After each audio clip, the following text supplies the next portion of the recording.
Israel's security establishment has authorized the use of electronic tracking devices in the occupied West Bank, allowing real-time monitoring of civilians placed under administrative movement restrictions. According to a new military directive, authorities can now mandate what they call technological monitoring measures to track individuals suspected of violating restraining orders without formal charges. On paper, the move appears broad, applying to both Palestinians and Israelis. But in practice, the policy has raised serious questions about who will actually be tracked.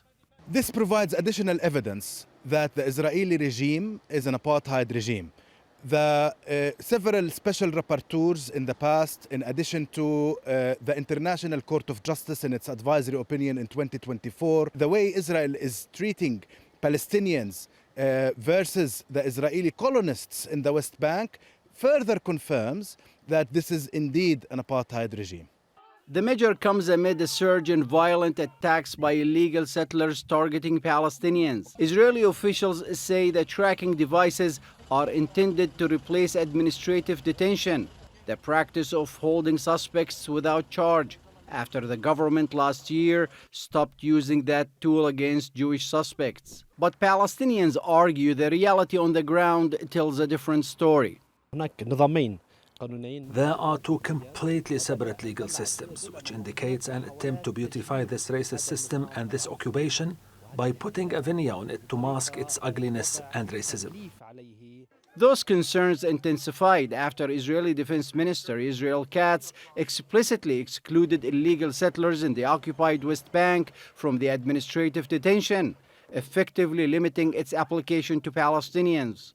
A comprehensive report released this year by the UN Human Rights Office paints a stark picture of Palestinian life under occupation. Systemic discrimination against Palestinians in the occupied Palestinian territory is a long-standing concern spanning decades, and the situation has drastically deteriorated since at least December 2022. Israeli authorities treat Israeli settlers and Palestinians residing in the West Bank under two distinct bodies of law and policies, resulting in unequal treatment on a range of critical issues.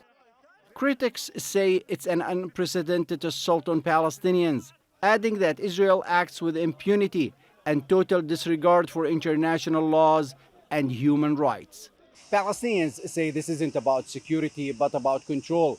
With illegal Jewish settlers explicitly exempted, critics argue Israel is institutionalizing a two-tier legal system in the occupied West Bank. One law enforced with surveillance, another left largely untouched. Mohammad Al-Kassim, TRT World, occupied East Jerusalem.